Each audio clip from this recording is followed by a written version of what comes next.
Welcome to Standard Chartered India Money Insights, a podcast series that brings you topical insights and local perspectives on India's markets from the experts. Hello everyone, welcome to the week that was, the weekly podcast that wraps up market movements and key events from the past week along with their implications on asset markets. I'm Michelle Castellino, your host for this week's edition. On the global macro front, last week was a week of mixed signals. The key development was on crude oil. Brent crude fell to around $72 a barrel by Friday, its lowest level since late February, as shipping activity through the Strait of Hormuz recovered sharply. That said, the situation continues to be fluid. The US-Iran talks scheduled in Switzerland were called off, and there were reports of drone activity in the region, highlighting that this is still work in progress rather than a fully stabilized backdrop. Commodity markets also saw a broad-based correction last week, with both precious metals and industrial metals witnessing a decline. A key driver for this has been the stronger US dollar, now trading above 101, its highest level since March 2025. A strong dollar makes commodities less attractive for global buyers, weighing on the prices. Gold declined over 1.6% during the week, while silver spot prices also experienced a steep drop, falling by over 10% to around $58 an ounce before seeing minor recoveries. Industrial metals like aluminium and copper also corrected. That said, the structural outlook for these commodities remains intact.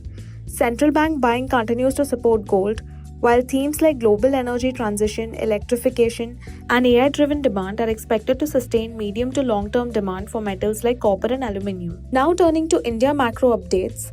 On the India-US trade front, discussions continued at a ministerial level, with both sides working towards an interim agreement ahead of the July 24 tariff deadline.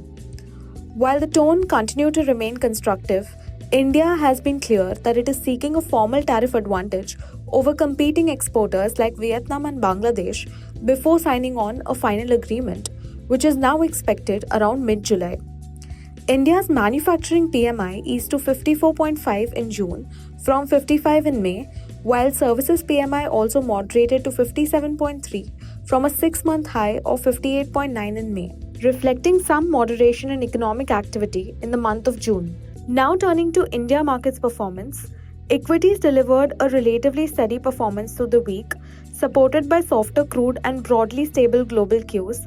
The Nifty and Sensex ended marginally higher, gaining 0.2% and 0.4% respectively. However, broader markets underperformed. The mid-cap index declined by 1.2%, while small caps ended the week flat.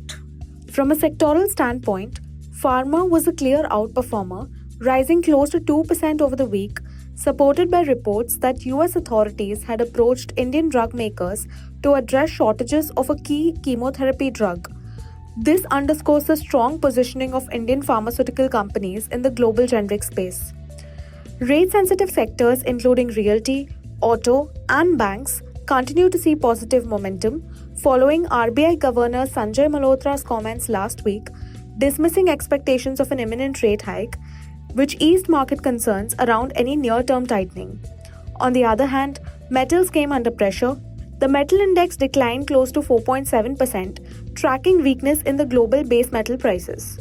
On the currency front, the Indian rupee strengthened by about 0.1% to close near 94.4, supported by lower oil prices for the week. On the fixed income side, bond markets continue to see support. The 10-year benchmark yield closed around 6.8%, down about 11.5 basis points for the week, aided by falling global crude prices, easing domestic inflation concerns, and increased foreign flows in Indian debt. That's all for this week's edition of The Week That Was. If you found this update useful, don't forget to like, share, and subscribe. Thanks for tuning in. Have a great week ahead. Thank you for listening to Standard Chartered India Money Insights. Stay tuned for the latest updates and market trends by subscribing to our podcast. For more information, reach out to your Standard Chartered Relationship Manager or visit www.se.com/in.